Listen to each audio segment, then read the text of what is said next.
and gets the pass to break up. So it'll be 2nd down and 10. I wonder if I should take that quiz to the band, ask them whether they know if it's a Sabbath song or an Ozzy song, because everybody plays it, but no one knows the origins of the song.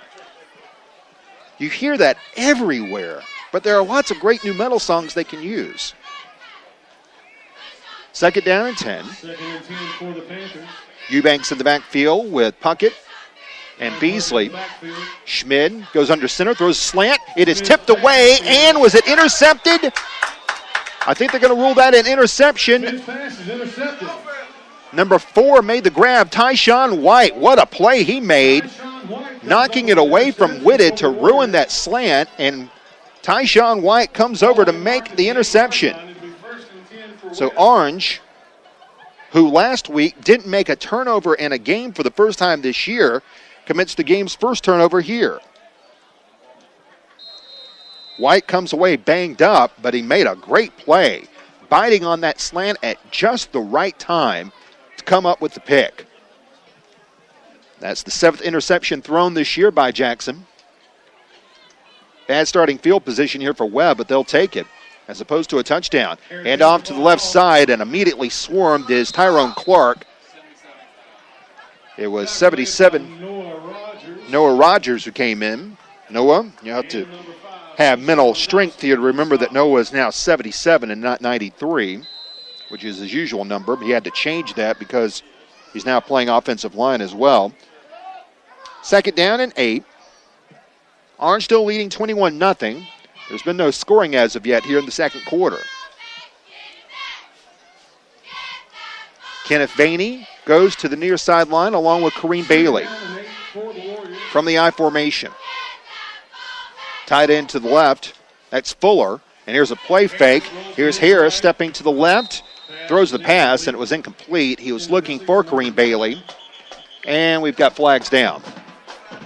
Stops the clock with 4:35 remaining.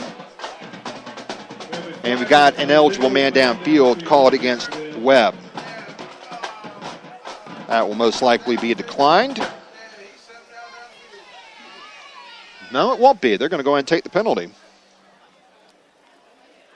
So it's half the distance here. Well, actually it's 5 yards, so it's not half the distance. The ball's at the 10. So it'll be 2nd and 13.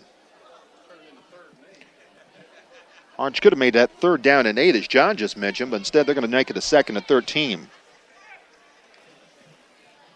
I'd like to say hello to our listeners in Emerald Isle tonight, namely my family. They're out on the deck right now watching the waves crash and listening to this broadcast. Is that sad or what?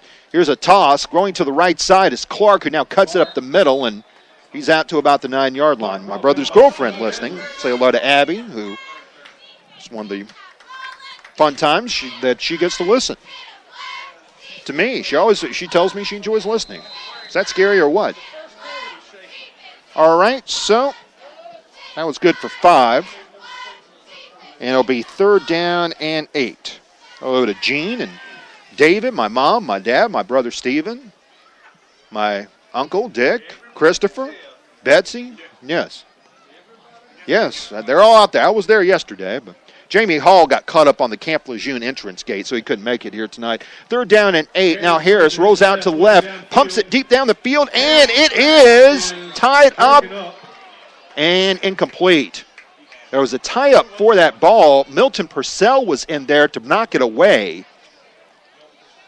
Trey Harris looked to the far end for Heggie, but Purcell got the breakup. And it'll be 4th down.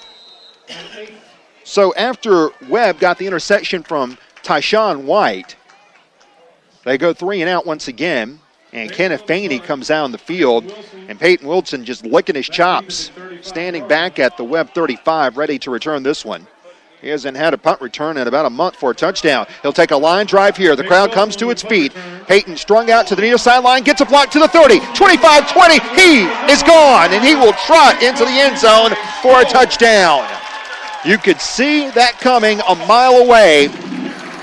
Vaney should have never kicked that one on a line drive to Peyton Wilson, because when you do that, you're just waving red in front of the ball. And what a block that was. Several of them up the field.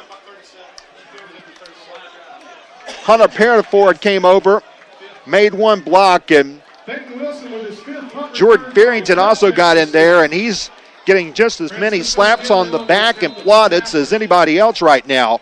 Jordy Farrington made a whale of a block that had the crowd humming. And Orange returns that one 38 yards for a touchdown. Peyton Wilson with his 5th punt return for a touchdown this year. And the extra point by McKinley now makes it a 28-0 game. Orange with the lead against Webb, 28-0 the score. And we'll come back with more in just a moment here as you're listening to HillsboroSports.com. Stay with us.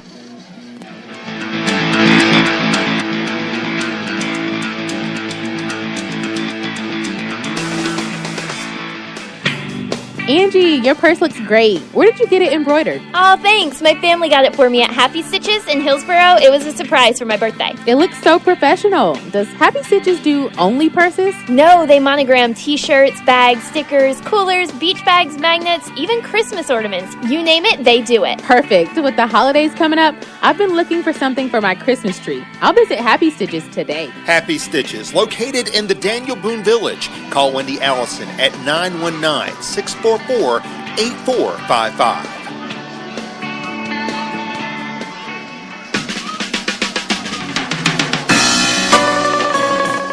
37-yard punt return by Peyton Wilson. Jordy Farrington got the key block that freed up Peyton, and Peyton was walking into the end zone to the truest sense of the term over the last 4 yards or so. McKinley takes the kickoff down. It's Heggie going across the field, and he stretches out and winds up going down at about the 15. So Webb will get it back after Orange's 5th special teams touchdown this year, all of them on punt returns, all of them from Peyton Wilson. Now, if I'm not mistaken, according to J. Mike Blake over at the News and Observer, the state record in a single season is 6. So Peyton, and that includes postseason games, so Peyton could tie the state record and perhaps break it maybe as early as tonight. We'll see. 2:56 remaining. Orange up 28-0 with here in the second quarter. Just under 3 minutes to go in the first half. Trey Harris as Orange playing its final regular season game of the season, but of course there will be playoff games to come here at Almond Stadium. Officials trying to organize the clock here, and looks like there was a malfunction, and they'll have to reset the clock once again. 2:56. Orange has outscored opposition this year 95-10 in the second quarter after that touchdown and the extra point by McKinley. Ball is back at the 16 of Webb, and Trey Harris will hand it off to the fullback going up the middle. That's Rozelle Wade, who comes up the middle and grinds ahead for basically nothing. Stone Edwards clogged up the middle. Most of the starters still in there for Orange. Noah Rogers is in, and he was also in on the stop. It'll be second down and 10 as the clock continues to move down. Each team has used a timeout.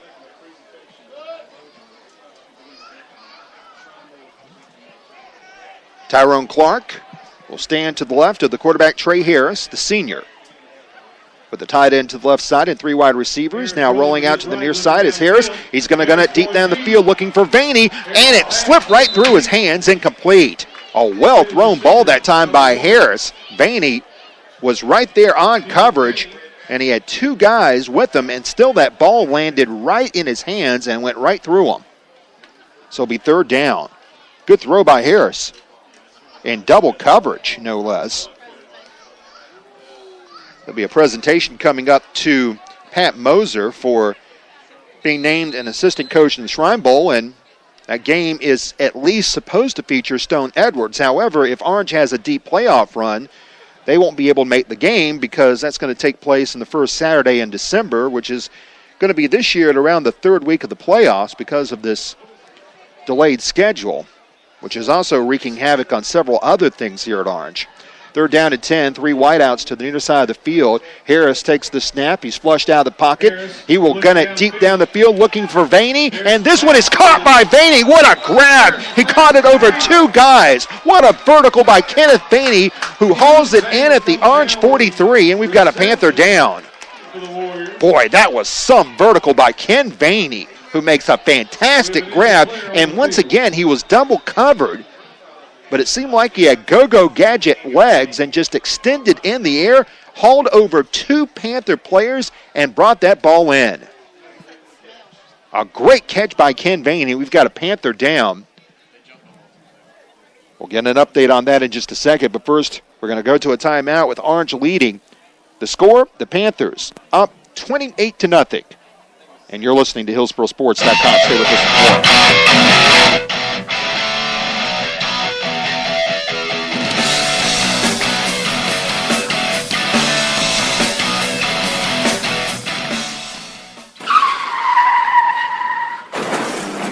Our vehicles wind up in accidents from time to time, but where should you go if the exterior of your vehicle is damaged? Look no further than the folks over at Cardin's Body and Paint Shop, located at Highway 157 in Caldwell. For over 30 years, William, Greg, John, and Dennis have been taking care of the people in Caldwell and their vehicles whenever they've been caught up in a fender bender. So contact the folks at Cardin's Body and Paint Shop if your car winds up in an accident. Call 919-732-6611. That's 919-732-6611. 41-yard pass. The injured Panther was Rodney Brooks, the strong safety who goes off the field limping somewhat. Biggest play of the night for Webb that takes the ball down to the Orange 43. A minute 44 remaining. That was an injury timeout. Webb has 2 timeouts remaining. And they'll go now with an empty backfield with 5 wide receivers. Here's Clark. He'll take the jet sweep handoff, running outside to the left. Play strung out, but he finds some room to the far sideline, angles out of bounds, and goes into the Warrior sideline inside the 40-yard line. Chris Eubanks came over to force him to the sideline, along with Keyshawn Thompson. But the gain was good for 8 to the 35. So some movement here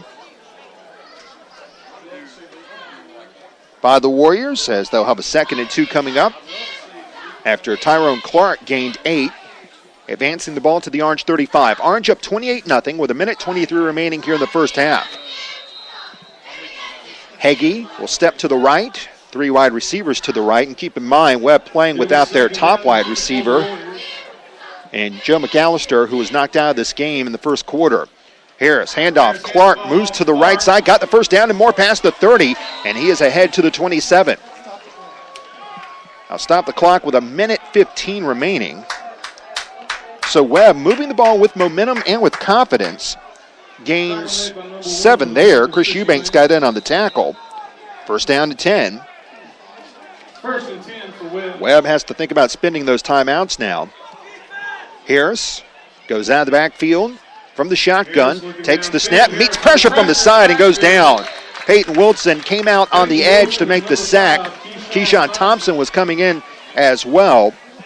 And the clock now rolls, and Webb's going to have to use a timeout with 51 seconds remaining. So the ball back at the 33 is a loss of 5, and we're going to take another timeout. It is Orange leading 28-0. And you are listening to HillsboroSports.com. Stay with us for more.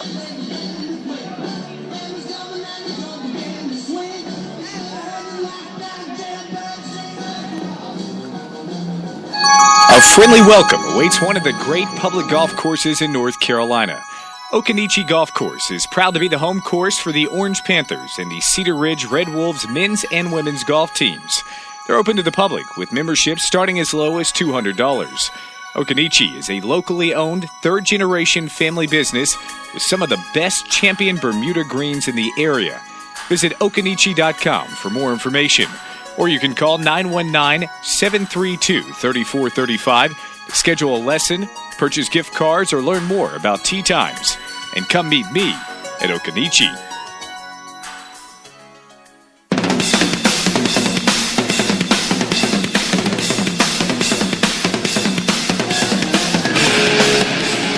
So Webb will have it second down when we come back to action here. This is their deepest penetration against Orange tonight with the Panthers.